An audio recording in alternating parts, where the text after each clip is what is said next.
우리 요한복음 오늘 42번째 시간입니다. 이 시간에는 헬라인들이 예수님을 찾아오다.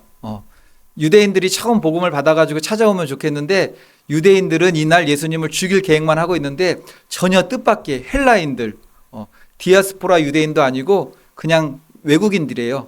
헬라 문화권에 있는 사람들이 유대교로 개종을 했던 사람들이죠. 근데 예수님이 하신 일을 보고서 이제 찾아오게 되는 그 사건입니다. 이제 지난주에는 예수님께서 십자가의 죽으심을 앞두시고 예루살렘에 입성하신 사건이었습니다. 그리고 오늘 말씀은 그날 있었던 사건이에요. 그러니까 종려 주일날 있었던 사건입니다. 유대로 개종한 헬라인들이 예수님의 명성을 듣고서 찾아왔습니다. 그리고 헬라인들이 예수님을 찾아온 이 사건은 요한복음에만 기록되어 있어요. 요한복음에만. 그러면 본문에서 깨닫게 하는 헬라인들이 찾아오는 것은 무슨 의미가 있을까요?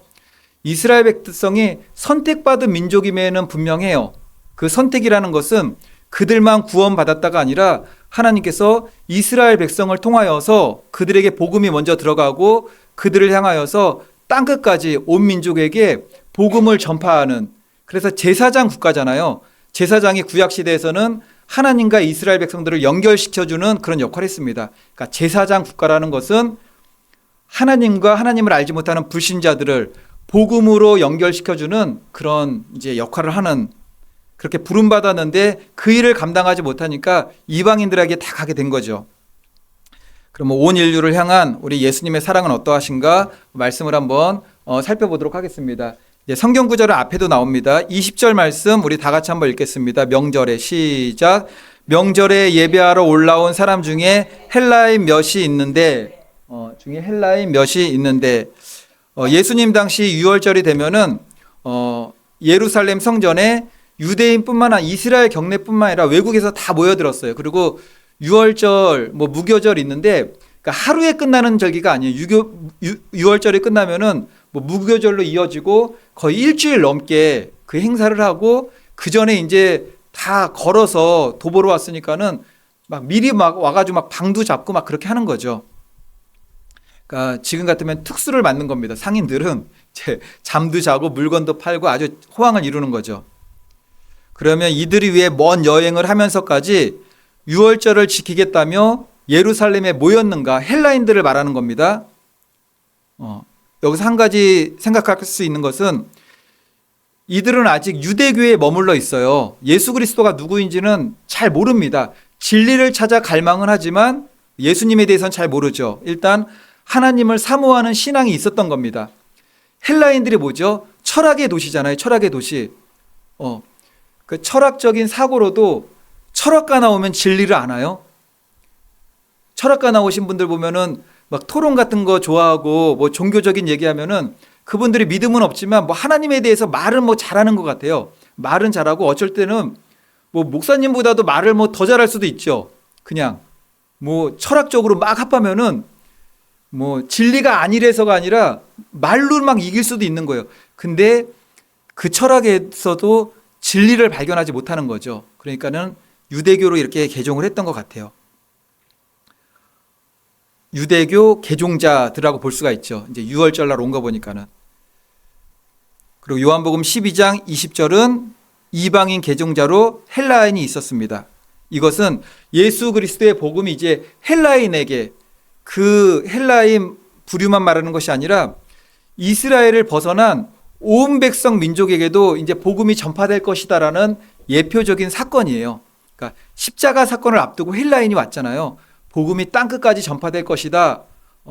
유대인이나 헬라인에게나 자유인에게나 종들에게나 누구에든지 복음이 전할 것이다라는 이 예표적 사건이죠. 20절 보면은 성경에 나와 있지 않지만 정반대의 두 부류의 사람을 보게 돼요. 하나는 뭐죠? 유월절은 특수라고 얘기했잖아요. 장사 잘 되는 날, 각지에서 다 몰려오니까는 예수님께서 그 온유하신 예수님, 겸손하신 예수님께서 이거 휘두른 적 있잖아요. 채찍, 상 다 엎어버리고 비둘기 쫓고 돈 쏟아버리고. 언제 그러셨죠? 예루살렘 성전에서 2번 그러셨어요. 사역 초기에 1번 그러셨고 이번에 마지막에 십자가 사건 앞두고 예루살렘 성에 들어가셔서 1번 하셨어요. 돈 바꾸고 성전에서 짐승으로 장사하고 성전세 받으면서 사리사욕을 채우는 이들이 있었죠. 6월절날 지금 예루살렘에서 그 일이 벌어지고 있습니다. 또 그들은 예수님을 죽일 계획을 세우고 있어요. 특별히 종교 지도자들입니다. 반면에 헬라인들 보세요. 헬라인들. 그 먼 곳에서 와가지고 이방인입니다. 아무런 사심이 없어요. 순수합니다. 순수해. 하나님을 경외하는 믿음을 가지고 예루살렘을 찾았습니다. 그리고 바로 전에 무슨 일이 있었죠? 예수님께서 예루살렘에 입성하기 바로 전에 죽은 나사로를 살리는 일이 있었어요. 그것 때문에 그들이 예수님을 완전히 죽이고자 했던 거잖아요. 그러니까 소문을 막 들었겠죠. 저기 계신 예수님께서 얼마 전에는 뭐 이적과 기적도 행하고 베세다 광야에서 5천 명이 넘는 사람들도 먹이고 안진뱅이도 일어나키고 귀신들도 쫓아냈는데 죽은 자도 살렸었대. 그분이 지금 저기 계시대. 헬라인들이 가고자 했던 거예요. 거기에 혹시 저분이 메시아는 아닐까? 그런 생각에 진리를 갈망하면서. 그러므로 20절은 상징적인 장면이죠. 유대인들은 예수님을 죽이려고 하고 종교적으로 완전히 타락한 반면에 이방인들은 예수 그리스도에 대해서 서서히 눈을 뜨기 시작했다라는 겁니다. 그래서 사도행전 13장 46절 말씀 다 같이 읽겠습니다. 시작.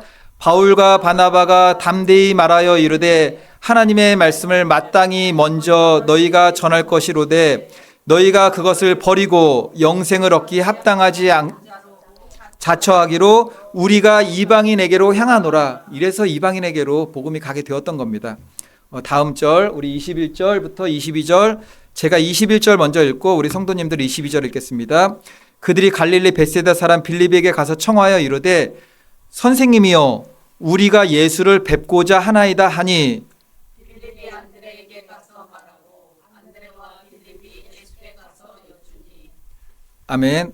근데 상황을 보면은 제자들이 다 똑같이 이렇게 부름받았고 예수님께서 어느 날 밤새 기도하신 다음에 제자들을 뽑았는데 조금 이상한 게 보여요. 왜냐면은 헬라인들이 먼저 이제 빌립에게 가가지고 예수님을 저희들이 좀 뵙고자 합니다라고 했더니 빌립이 예수님한테 달려가서 헬라인이 왔습니다. 예수님을 뵙고자 합니다라고 하면 될 것 같은데 예수님한테 바로 안 가고 안드레한테 가요. 안드레한테. 그래서 빌립이 안드레한테 가서 막 이제 얘기를 했겠죠. 그러면 빌립하고 안드레가 둘이 예수님께 가가지고 헬라인이 왔습니다. 이런 얘기를 하는 거죠. 왜 빌립은 예수님한테 곧장 안 가고 안드레한테 갔을까요? 이거는 성경에 나와 있지 않지만 제 생각이에요. 제 생각. 어쨌든 예수님이시고 제자들이잖아요. 그리고 어느 때 보면은 예수님께서 무슨 말씀을 하신 다음에 제자들이 예수님하고 동고동락하면 너무나 가까운데도 함부로 예수님한테 뭐 말을 잘 못할 때가 있어요. 묻지도 못할 때가 있어요. 그런 것 같아요.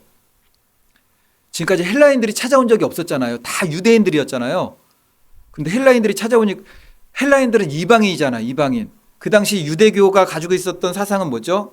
이방인들은 지옥의 땔감으로나 쓰이는 구원받지 못한, 유대인들은 하나님의 선민 민족.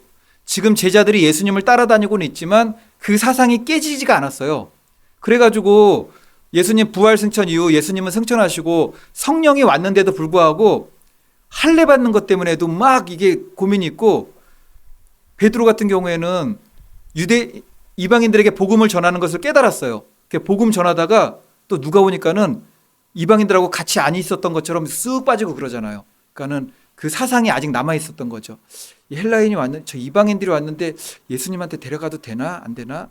괜히 예수님한테 데려갔다가 또 혼나는 거 아니야? 그런 거죠. 그러니까 안드레한테 가가지고 안드레 어떻게 하면 좋겠어? 뭘 물어? 예수님한테 물어보면 되는 거지. 이제 같이 가가지고 물어보는 거죠. 이제 제 생각에는 그런 상황인 것 같습니다.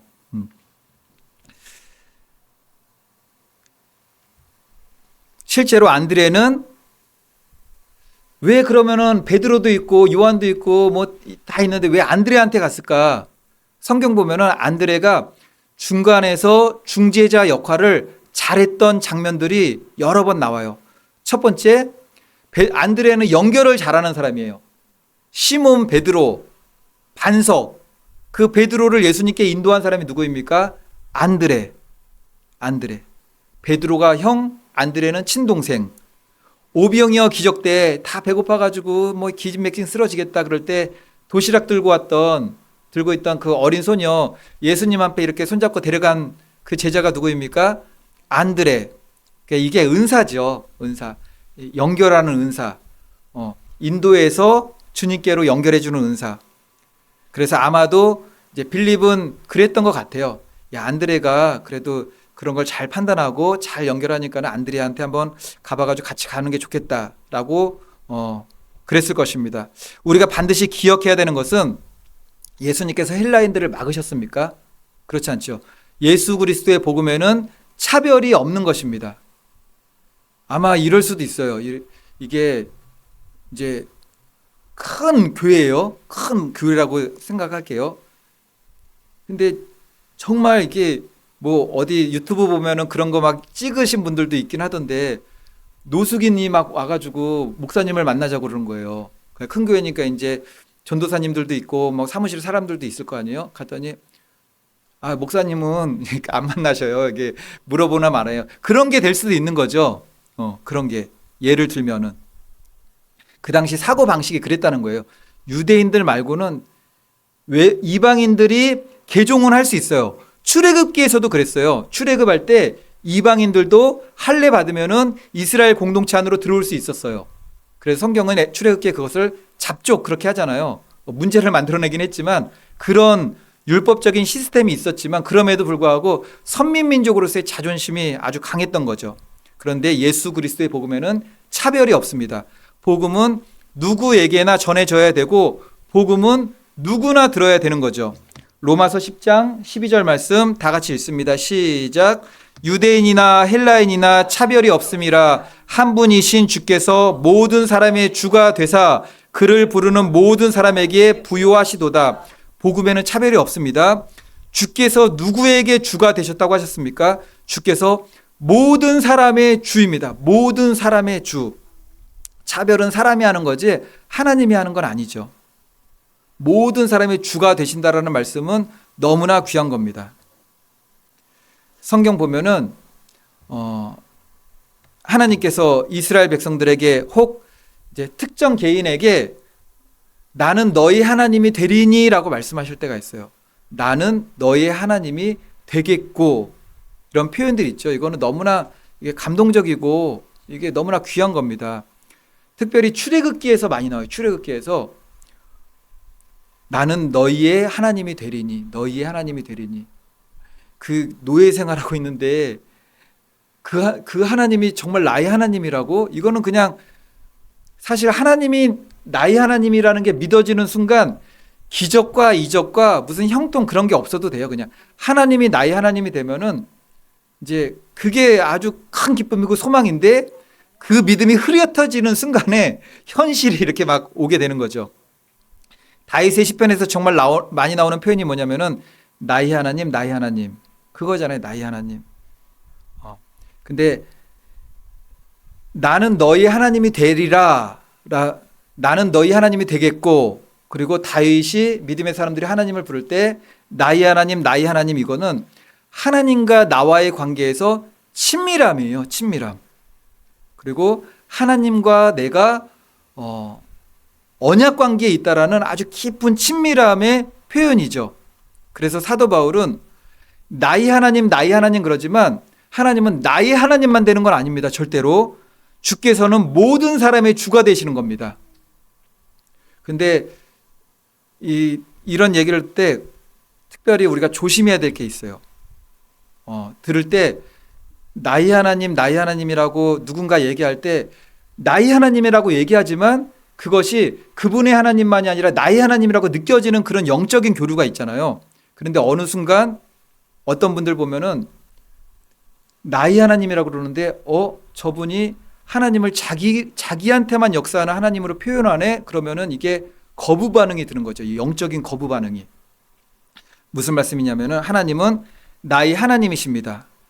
그런데 하나님을 내 것이라는 표현이 나의 하나님이 나에게만 말씀하셨어. 나를 다른 사람과 구별하면서 하나님과의 친밀한 관계 속에서 다른 사람보다 나를 높이는 사람들이 있습니다. 그거는 조심해야 돼요, 정말로. 근데 그거를 모르게 되면 어떻게 되느냐? 대단하신 분이 이러는 순간 이게 역사라는 거예요, 이게. 성도님들, 하나님께서 저를 통해서만 말씀하십니다. 그러면 우리 하나님이 목사님 통해서만 이러면은 이게 역사라는 거예요. 이게 역사라는 거예요. 사명과 직분을 통해서 전할 말씀이 있지만 누구를 통해서만 말씀하시는 건 없어요. 누구를 통해서만. 사명 따라 은사대로 일하는 건 있지만 그 사람을 높인다고 그 사람을 통해서만 일하는 거는 그거는 성경적이 아니라는 거죠. 그래서 나를 다른 사람보다 특별하게 하나님과의 관계로 포장해서 나를 높이면은 그 사람은 교만한 사람이거나 교만해질 징후가 보이는 사람이라고 보는 거죠. 그렇다고 막 멀리해야 되나요? 아니, 기도하고 분별하면서 기도하는 겁니다. 그때는. 고린도후서 5장 17절 말씀 다 같이 읽습니다. 시작. 그런즉 누구든지 그리스도 안에 있으면 새로운 피조물이라 이전 것은 지나갔으니 보라 새 것이 되었도다. 성경 보면은 모든 사람의 주가 되사 누구든지 그리스도 안에 있으면 복음에는 차별이 없는 거예요. 그러니까 한 사람만 딱 특정해 가지고 딱 높이면은 그거는 굉장히 위험합니다. 각자에게 주어진 은사와 달란트가 다르죠. 그렇기 때문에 사용하는 인도와 섭리도 물론 다릅니다. 그럼에도 불구하고 특별하게 나만 그러면은 조심해야 되고 내 자신이 그런 생각이 들면 나도 조심해야 돼요. 저들보다는 특별히 나는 하나님께서 특별히 저는 성도님들하고 다르게 훈련을 시키셨어요. 뭘 다르게 훈련시켜요, 그냥. 하나님이 각자에게 맞게 인도하시는 거지. 각자에게 맞게 인도하시는 거지. 특별하게 저를 따로 훈련시켰다면은 그러면 성도님들도 저와 다른 훈련을 받은 거잖아요, 그게. 내가 당신들과 다른 훈련을 받았다면은 그분들도 나와 다른 훈련을 받은 거예요. 하나님께서 각자 인도하시는 거죠. 삶과 형편과 그 사람을 향한 계획에 따라서. 그래서 특별하게 저는요, 그러면은 정말 조심해야 됩니다. 왜 제가 이런 말씀을 드리냐면은 그런 게 너무나 많은 시대가 되었기 때문에 그래요. 그리고 제가 이제 설교를 통해서 이렇게 말씀을 드리면은 그런 맥락으로 말씀을 드리니까는 이해를 하는 것이지 실제 그렇게 되면은 신령하신 분 이렇게 나가게 된다라는 거죠, 이게. 사도 바울은 자기를 특별한 사람이라고 어느 부분에서 소개시키셨냐면은 사도 바울은 자신이 사도임에도 불구하고 디모데전서 1장 15절 그리스도 예수께서 죄인을 구하시려고 세상에 임하셨다 하였도다. 죄인 중에 내가 괴순이라. 이걸 드러내는 거죠. 이거를 갖다가. 그리고 고린도후서 12장 9절로 10절 말씀 보면은 나에게 이르시기를 내 은혜가 내게 족하도다.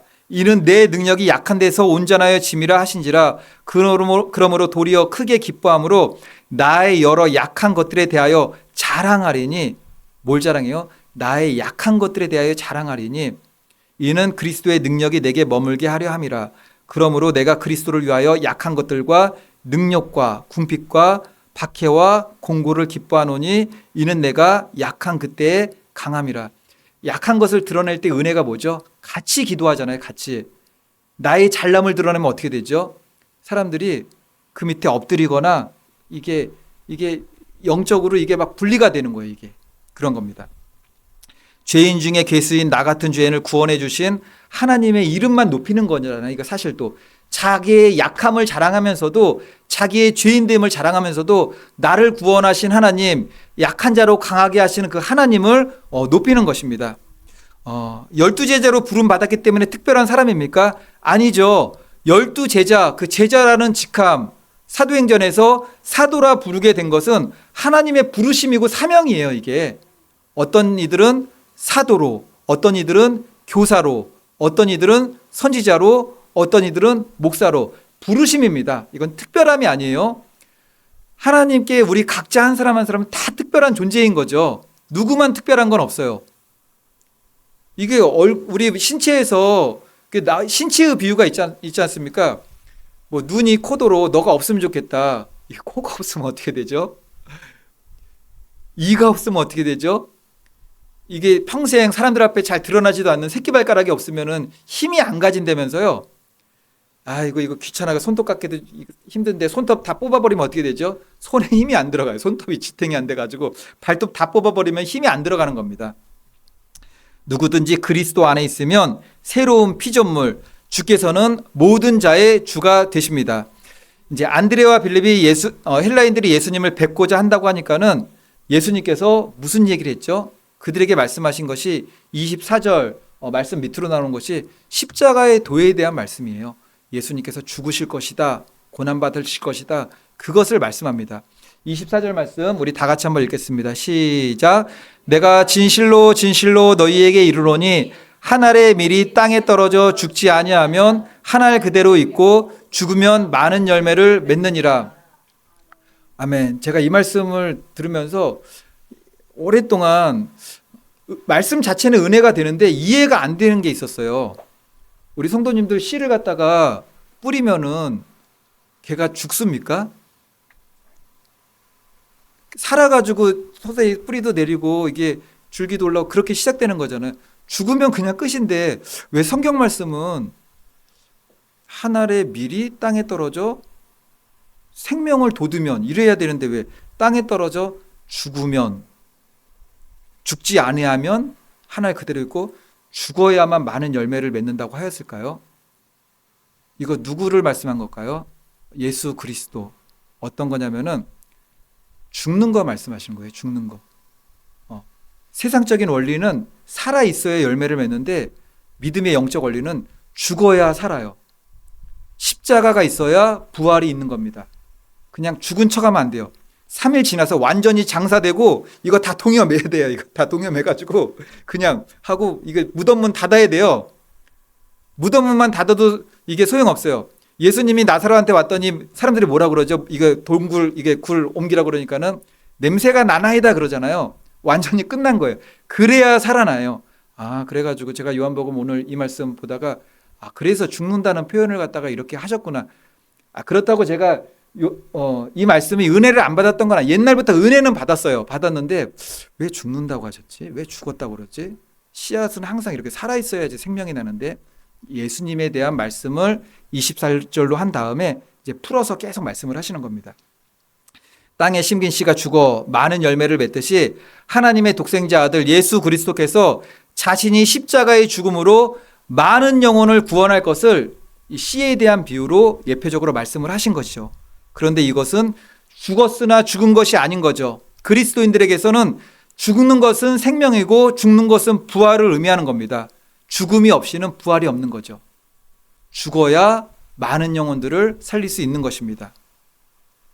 바라기는 저와 성도님들 모두 우리는 죽어야 되는 거예요. 살려고 그러면 안 돼요. 우리는 무엇이 살려고 그러죠? 뭐 믿음이 살기로 그러지 않잖아요. 자아가 자꾸 살려고 그러잖아요. 자아가 완전히 죽어야만 그리스도 예수의 사람으로 새롭게 거듭남 부활의 신앙을 이룰 수가 있습니다. 지금까지 어떤 삶을 살았습니까? 우리가 살아 있었잖아요. 그 부산 사투리 있잖아요. 살아있네. 뭐가 살아있죠? 뭐 승질 한번 내면 살아있네. 그리고 한 턴 돈 크게 한번 쓰면 살아있네. 다 육신적인 거잖아요. 육신적인 것. 좋은 학교 갔어요. 좋은데 취직해가지고 막 명성이 자자하게 됐어요. 내 친구 살아있네. 그러고 그 살아있네 그 자랑이잖아요. 자랑. 그냥 살아있어서 자랑, 만족, 막 계속 바벨탑을 쌓아가는 그 삶. 근데 그거를 예수 믿고 죽으라고 하니 그거 어떻게 죽겠어요? 그러니까는 예수님 믿으면은 처음에 말씀 들을 때 시험 들고 삐지고 그게 당연한 거예요. 그냥 시험 들고 삐지고 왜 나보고 그렇게 살라는 거야. 이게 이해가 안 되는 거예요. 세상적인 가치를 가지고 살다가 예수를 믿고 자꾸 죽으라고 하니까는 그렇게 되는 겁니다. 죽지 않고 발버둥 치다가 우리에게 오는 거 뭐죠? 고난이 오는 겁니다. 고난. 더 이상 발버둥 치지 못하게 하려고. 그러므로 예수님께서 온 인류의 구원을 위해 한 알의 밀알이 되어 죽었듯이 나도 죽어야 되는 거죠. 근데 죽는 게 아니고 죽음은 부활이다라는 것입니다. 갈라디아서 2장 20절 말씀 다 같이 읽겠습니다. 시작. 내가 그리스도와 함께 십자가에 못 박혔나니 그런즉 이제는 내가 사는 것이 아니요 오직 내 안에 그리스도께서 사시는 것이라. 이제 내가 육체 가운데 사는 것은 나를 사랑하사 나를 위하여 자기 자신을 버리신 하나님의 아들을 믿는 믿음 안에서 사는 것이라. 우리의 사는 이유는 오직 하나, 하나님의 아들을 믿는 믿음 안에서, 나를 구원하신 그 주님을 믿는 믿음 안에서 사는 거죠. 그래서 살아도 주를 위하여, 죽어도 주를 위하여, 사나 죽으나 오직 주님과 하나님의 영광을 위하여, 이게 그리스도인의 삶의 목적이 되어야 되는 거예요. 우리의 삶의 목적은 한마디로 그냥 하나님이에요. 하나님. 오직 예수, 오직 믿음, 오직 복음입니다.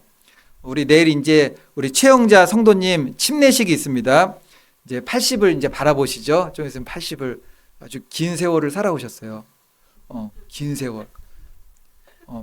반올림하면은 100년이에요. 100년 살아오셨어요. 100년 살아오셨어요. 지난 세월을 돌아봤더니 제가 돌아보는 게 아니고요. 우리 어머님이 딱 돌아보시면은 다 마찬가지일 거예요. 우리 삶 가운데도 계절이 있어요. 봄, 여름, 가을, 겨울. 인생의 계절을 수없이 반복하며 살아왔죠. 봄이 온 것 같았어요. 짧아요. 아주 짧아요. 봄 아주 짧아요. 여름만 엄청 길어요. 그냥 땀만 무지 흘리고 여름만 엄청 길어요. 가을 때 뭐 차 사고 집 사고 좀 좋은 것 같더니 겨울은 또 엄청 길어요. 그냥 겨울은. 그게 반복이죠. 우리가 다 그렇습니다. 힘들고 고단했던 한여름과 춥고 어려웠던 한겨울의 삶만이 기억나요, 사실은. 그리고 좋았던 봄, 좀 좋았던 가을은 그냥 추억이에요, 그냥 추억. 저와 성도님들의 현재 진행형은 뭘까요? 거의 여름이나 겨울 아니겠습니까? 거의. 그럼에도 우리의 영적으로는 우리 하나님 만났으니까는 추수 때를 기다리면서 계속 가는 거죠. 하지만 현실은 겨울이에요. 하지만 현실은 겨울. 십자가가 항상 있죠. 자연의 봄, 여름, 가을, 겨울이 계절이 있듯이 사람의 인생에도 봄, 여름, 가을, 겨울 사계절의 인생이 있습니다. 이것은 누구에게나 동일합니다. 간혹 화사한 봄날 같은 인생이 길고 배부르고 풍성한 가을 같은 가을의 인생을 누리며 사는 사람들이 있어요. 세상적으로 화창한 봄날의 인생을 사는 사람들이 있잖아요. 있기는 정말. 근데 화창한 봄날 인생을 사는 사람들은 대부분이 아니더라고요. 거의 다 그냥 99.9%는 하나님 없는 인생들이 많아요. 하나님 없는. 화창한 봄날의 인생을 살다가 화창한 때약볕을 누리면서 하나님 없이 살다가 태양보다 더 뜨거운 영원한 지옥 불구덩이로 들어가는 거죠. 이게 하나님 없이 살게 되면은. 풍성한 가을을 살았던 사람들이 있어요. 성경에서도. 이게 풍성한 가을은 막 뭐 배가 부르는 계절이잖아요. 생각나는 사람 누구 있습니까? 이거 내 재산이 많다. 창고도 지었다. 뭐 돈도 많다. 이거 더 쌓아놓을 곳이 없는데 창고를 더 지어야 되나? 어리석은 부자. 풍성한 가을과 같은 인생을 하나님 없이 살며 자신의 배만 두들기다가 물 한 방울의 자비도 없는 끝없는 지옥 불 속에 떨어지게 된다라는 거죠. 손끝에서 물만 묻혀주세요. 근데 안 되잖아요. 지옥은 어떤 곳이죠? 물 한 방울의 자비도 없는 곳이에요. 물 한 방울의 자비도. 영원 무궁토록. 세세 영원 무궁토록. 영원에서 영원까지 그 고통을 어떻게 겪으시겠습니까? 수없이 많은 사람들이 봄, 여름, 가을, 겨울 사계절의 인생을 살다가 그냥 죽어버리는 거죠. 그냥 하나님 없이. 고난의 시절이 왔을 때 여름 때, 겨울 때 하나님 붙잡았으면 좋을 텐데 그냥 좋은 시절은 좋은 대로 보내고 고난은 그냥 육체적으로만 괴로워하다 살다가 그냥 죽어버리는 겁니다. 그냥. 그러면 인생 살다가 고생하고 어려움 겪다 시간 겪어서 형편 좋아지다가 그 세월 잠시 누리다가 병으로 이게 죽어버리면은 그게 무슨 의미가 있겠습니까? 그게 그냥. 성도에게 침례란 무엇이죠? 이제 침례는 약식 세례도 있고 침례도 있어요. 그래서 저는 성경적으로 침례가 좀 옳다고 봅니다. 그렇다고 교회 형편에 따라서 약식 세례를 주기도 하는데 그거는 뭐 진리가 아니야, 뭐 이단이야 그럴 필요는 없어요. 하지만 형편이 되면은 침례를 하는 게 좀 옳다라고 생각을 합니다. 근데 많이 아프신 분들은 힘들잖아요. 그때는 약식 세례를 베풀 수도 있는 거죠. 물속에 완전히 잠겼다가 나오는 침례는 내가 예수와 함께 죽고 다시 예수와 함께 살아나는 믿음의 고백입니다. 이 믿음의 고백이 있으셔야지 침례에 들어가는 거예요. 이 믿음의 고백이 있어야 침례를 받는 거지 침례를 받고 나면 믿음의 고백이 그냥 생기는 게 아닙니다. 나의 옛사람은 십자가에 못 박혀 죽고 예수님의 부활과 함께 나도 그리스도 예수의 사람으로 새롭게 살아나는 새 생명의 시작을 선포하는 것이 침례예요. 물은 말씀을 가리키기도 하고 물은 성령을 가리키기도 해요. 그러니까 물과 성령으로 거듭나는 거죠. 최영자 성도님 마음에 믿음의 준비가 되셨습니까? 되셨으면 아멘 하시기 바랍니다. 네, 할렐루야. 네, 할렐루야. 그리고 이제는 어떤 계절을 살아야 되느냐? 우리는 봄, 여름, 가을, 겨울 그 사계절이 아니에요. 육체의 사계절이 아니라 우리는 영적인 계절을 살아야 되는데 그 영적인 계절의 이름은 뭐냐면은 제가 설교하다가 좀 지어봤어요. 좀 들어는 보셨을 거예요. 예수의 계절이라고, 예수의 계절, 믿음의 계절이라고, 복음의 계절이라고. 그렇지만 즐겁지만은 않습니다. 십자가의 계절이 있기 때문에 즐겁지만은 않지만 그 영적인 믿음의 계절을 반드시 살아내고 통과하여서 거듭난 믿음으로 영원한 천국은 무슨 계절로 어떻게 표현하면 될까요? 뭐 화창한 천국, 그거는 너무 부족하잖아요. 천국은 화창한 그런 거는 너무 부족한 것 같아요. 그러면 뭐라고 할까요? 제가 왜 이 말씀을 했냐면은 천국은 가히 표현 못할 곳이에요. 표현 못할 것. 그냥 우리가 표현을 할 수 있는 단어가 없으니까는 이 땅에 있는 언어로만 그냥 표현할 뿐이지 천국은 표현이 안 돼요. 이 땅에 있는 표현은 이 땅에 있는 것을 표현하는 건데 이 땅의 표현으로 천국을 표현할 수 있다면 천국은 천국이 아닌 거죠. 천국은 황금길이 있다고 그래요. 황금길이. 근데 제 생각에는 우리가 보는 그런 황금이 아닐 것 같아요. 금은방에 있는 황금이 천국에 있으면은 그게 똑같은 거지 뭐 다르겠습니까? 그러니까 그래서 천국은 예수님께서 비유하실 때 요한계시록에 천국에 대한 거 보석으로 비유 많이 하시잖아요. 천국은 홍보석이다라고 한 적은 한 번도 없어요. 홍보석 같은 뭐뭐 같은 천국을 비유하고 싶은데 비유할 게 없는 거예요. 도저히. 그나마 이거 같다라고만 하니까는 예수님도 천국을 뭐라고 그러죠? 천국을 뭐라고 설명을 할 수가 없는 거예요. 그러니까는 천국은 비유로밖에 설명이 안 돼요. 천국은 마치, 천국은 뭐와 같다, 뭐와 같으니, 마치 홍보석 같으며 백옥 같으며. 예수님을 어떻게 표현할 수 있겠어요? 입에서 나오는 그 말씀을 맑은 물소리와 같으며 눈에서는 그림 보니까 예수님 눈에다가 불을 그려놨더라고. 불꽃 같다고 그러니까 불을 그려놨더라고요. 그러니까는 설명할 수가 없으니까는 불꽃 같고 그런 거죠. 불꽃 같고. 천국은 그런 곳입니다. 우리가 예수 그리스도의 이름으로 새롭게 거듭나서 그 하나님 영원한 나라 천국을 향하여서 걸어가는 것입니다. 이제 본문 35절 말씀 우리 다 같이 읽겠습니다. 시작. 예수께서 이르시되 아직 잠시 동안 빛이 너희 중에 있으니 빛이 있을 동안에 다녀 어두움에 붙잡히지 않게 하라. 어두움에 다니는 자는 그 가는 곳을 알지 못하느니라. 아멘. 예수 그리스도는 영원한 빛입니다. 하지만 우리가 그 영원한 빛 대신 예수 그리스도를 붙잡을 수 있는 시간은 영원하지 않습니다. 그래서 예수께서 이르시되 아직 잠시 동안 빛이 있으니 잠시 동안이에요.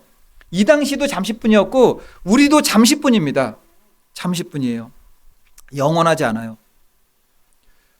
우리가 보통 회사 출근합니다. 9시까지 딱 출근했어요. 회사마다 좀 다르겠지만 열심히 일해가지고 몇 시에 퇴근하죠? 6시에 퇴근해요. 6시에. 6시에 퇴근해요. 예수님을 나의 구주로 믿고 구원받을 수 있는 시간이 9시, 출발이 9시부터 마감 시간이 오후 6시라고 해볼게요. 우리 최영자 어머님, 그리고 우리 어머님들, 저희 어머님도 계시고.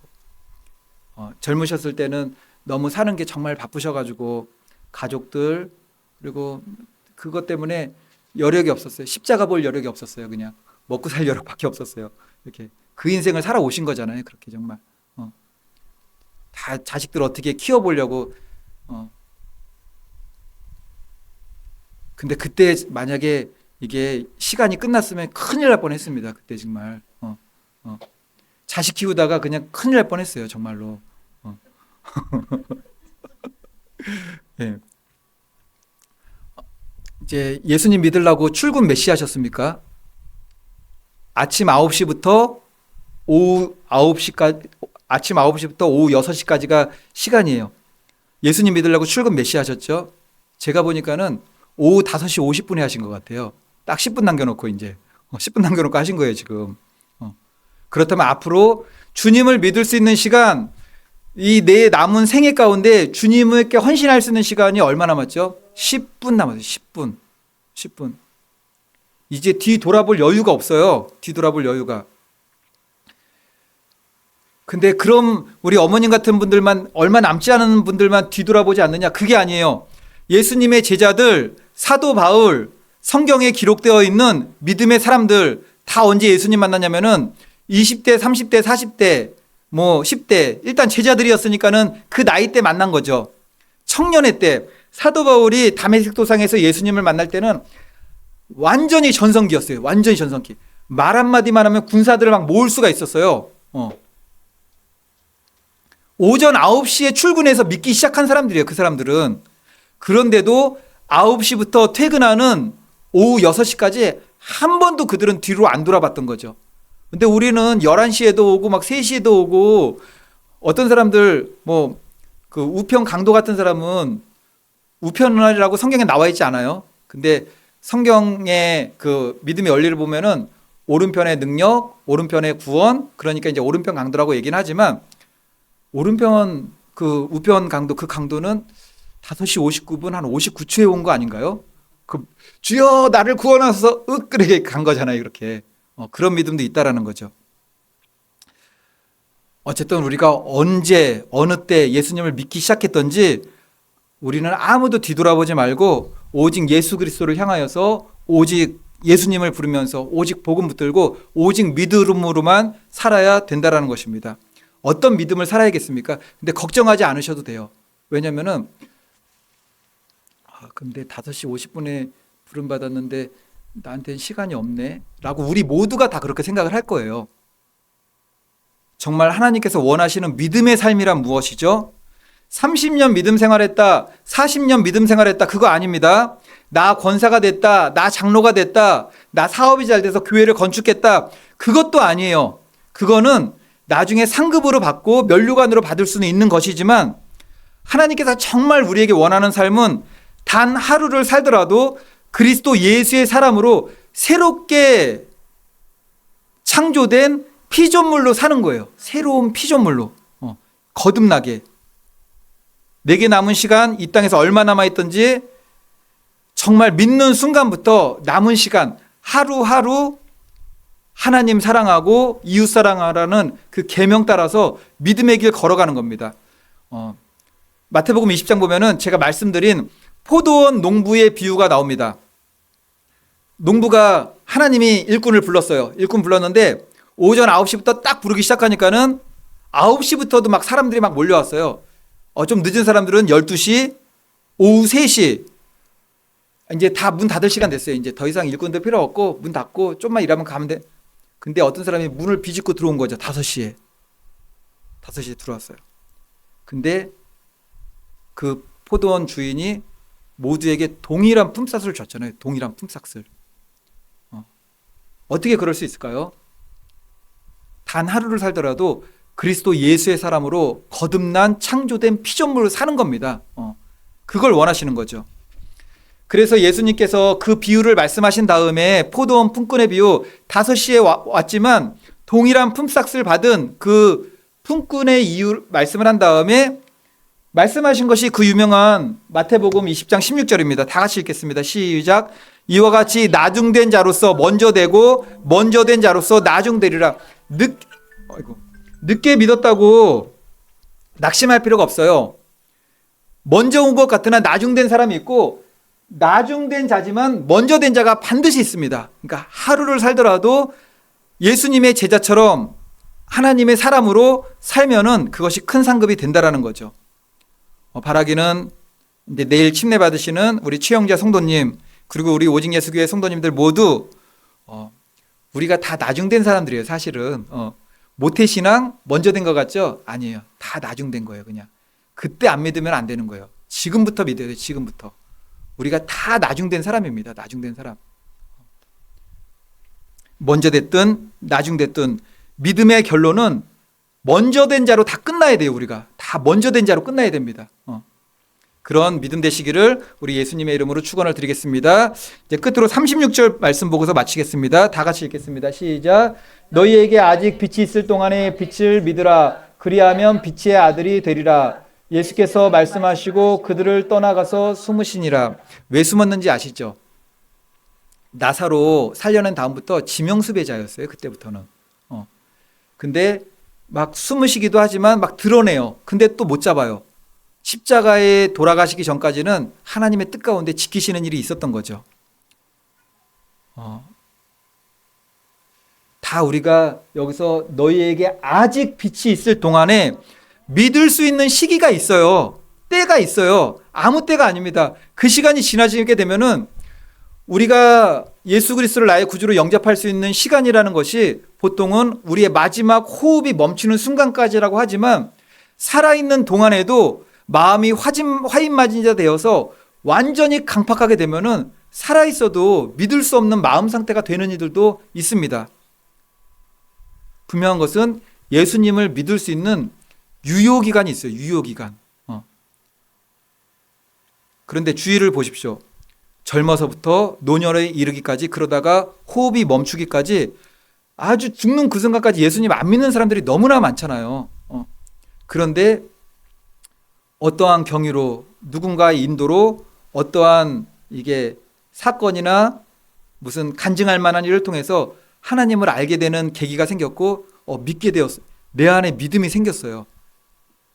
야, 이게 천국 가서 보면은 이거보다 천만다행인 게 없는 거야. 이게 천국 가가지고 그때 안 믿어가지고 안 믿고 그냥 죽었으면 거기다가 지옥을 딱 보면은 이거는 너무 끔찍한 거죠. 이거는 너희에게 아직 빛이 있을 동안에 믿으라. 그러면 빛의 아들이 되리라.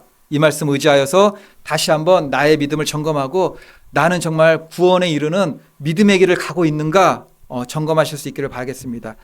내일 침례식이 있으니까 제가 다시 말씀드리는데 어떤 일이 벌어질까요? 뭐 여기서는 저희가 침례를 했는데 그게 하나님 나라하고는 아무 상관이 없을까요? 아니에요. 하나님 나라에 상관이 있습니다. 누가복음 15장 7절 말씀. 한 영혼이 돌아왔을 때 하늘나라에서 벌어지는 일입니다. 다 같이 읽겠습니다. 시작. 내가 너희에게 이르노니 이와 같이 죄인 한 사람이 회개하면 하늘에서 회개할 것 없는 의인 99만으로 말미암아 기뻐하는 것보다 더하리라. 아멘. 천국 잔치가 벌어지는 거죠. 죄인이 회개하고 하나님 자녀 되게 되면은 말씀의 결론입니다. 오늘 말씀 제목은 헬라인들이 예수님을 찾아오다죠. 헬라인들은 이방인을 말하고 복음이 먼저 이방인들에게 전해지는 그에 대한 예표이기도 합니다.